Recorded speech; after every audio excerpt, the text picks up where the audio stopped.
Hello നമസ്കാരം, ഞാൻ Bindu Vipin. Bindu spices വേൾഡിലേക്ക് എല്ലാവർക്കും സ്വാഗതം. ആരോഗ്യത്തിന് ഒരുപാട് ഗുണം ചെയ്യുന്ന ചെറുപയർ കൊണ്ട് സ്വാദിഷ്ടമായ ഒരു ദോശ തയ്യാറാക്കിയാലോ? റെസിപ്പി ഇഷ്ടമാവുകയാണെങ്കിൽ വീഡിയോ ലൈക്ക് ചെയ്ത് നിങ്ങൾക്ക് വേണ്ടപ്പെട്ടവർക്ക് ഒന്ന് ഷെയർ ചെയ്ത് കൊടുക്കണേ. പിന്നെ എൻ്റെ ചാനൽ സബ്സ്ക്രൈബ് ചെയ്യാത്ത കൂട്ടുകാർ ഒന്ന് സബ്സ്ക്രൈബ് ചെയ്ത് കൂട്ടാവണേ. ബെൽ ബട്ടൺ പ്രസ് ചെയ്ത് ഓൾ എന്ന ഓപ്ഷൻ കൊടുക്കാനും മറന്നു പോകരുത് കേട്ടോ. അപ്പോൾ റെസിപ്പിയിലേക്ക് കിടക്കാം. 1 കപ്പ് ചെറുപയർ ഒരു പാത്രത്തിലേക്കിട്ട് നന്നായി കഴുകി വൃത്തിയാക്കി എടുക്കുക.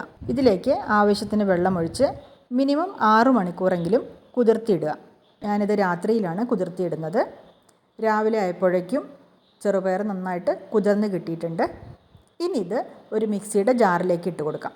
ഇതിലേക്ക് 1/2 ടീസ്പൂൺ ജീരകം, പച്ചമുളക്, നല്ല എരിവുള്ള പച്ചമുളക് ആയതുകൊണ്ട് ഒരെണ്ണേ ഇട്ട് കൊടുത്തിട്ടുള്ളൂ.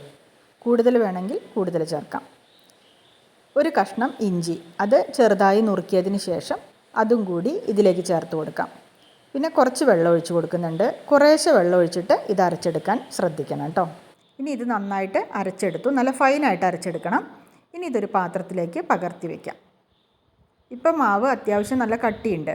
ഇനി കുറച്ച് വെള്ളം ഒഴിച്ചിട്ട് അതിൻ്റെ ജാറൊന്ന് കഴുകിയതിന് ശേഷം ഈ മാവിലേക്ക് ഒഴിച്ചു കൊടുക്കാം.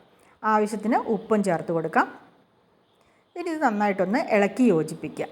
ഞാൻ 1 കപ്പ് ചെറുപയർ അരയ്ക്കാനും മിക്സിയുടെ ജാറിൽ ഒഴിച്ചിട്ട് കലക്കി ഒഴിക്കാനും എല്ലാം കൂടി 1.5 കപ്പ് വെള്ളമാണ് ഇതിന് യൂസ് ചെയ്തത്. 1.5 കപ്പ് വെള്ളം യൂസ് ചെയ്തപ്പോൾ അതേ ഇത്രയും തിക്നെസ്സിൽ നമുക്ക് മാവ് കിട്ടിയിട്ടുണ്ട്. ഇത് ഒരുപാട് ലൂസാക്കണ്ട, ഒരുപാട് കട്ടിയാവുകയും വേണ്ട. ഇനി സാധാരണ ദോശ ഇടുന്ന പോലെ ദോശക്കല്ല് ചൂടായതിന് ശേഷം ആവശ്യത്തിന് മാവെടുത്ത് അതിലേക്ക് ഒഴിച്ചു കൊടുക്കുക. എന്നിട്ട് നമ്മൾ ദോശ പരത്തുന്ന പോലെ തന്നെ പരത്തുക. അതേപോലെ തന്നെ ഇത് പരത്താൻ കിട്ടും കേട്ടോ. പരത്താനൊന്നും യാതൊരു ബുദ്ധിമുട്ടും ഉണ്ടാവില്ല. നല്ല സോഫ്റ്റ് മാവാണ്. ഒരു ഭാഗം വെന്തുവെന്ന് തോന്നിക്കഴിഞ്ഞാൽ അതിലേക്ക് കുറച്ച് നെയ്യ് ഒഴിച്ചു കൊടുക്കാം. ടേസ്റ്റ് കൂടാൻ വേണ്ടിയിട്ടാണ്. താല്പര്യമില്ലാത്തവർക്ക് നെയ്യ് ഒഴിവാക്കാം. ഇനി ഒരു വശം വെന്ത് വരുമ്പോൾ മറിച്ചിട്ട് കൊടുക്കുക. അതിനുശേഷം 2 വശം നന്നായി വെന്തതിന് ശേഷം ഇത് പ്ലേറ്റിലേക്ക് മാറ്റാം. ഇത്രയേ ഉള്ളൂ കേട്ടോ.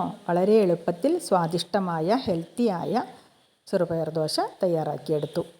ഇത് അരച്ച ഉടനെ തന്നെ തയ്യാറാക്കിയെടുക്കാൻ പറ്റുന്ന വളരെ നല്ല ഒരു ദോശയാണ്. ചെറുപയർ കൊണ്ട് ഇങ്ങനെയൊരു റെസിപ്പി ട്രൈ ചെയ്തിട്ടില്ലാത്തവർ ഒന്ന് ട്രൈ ചെയ്ത് നോക്കണേ.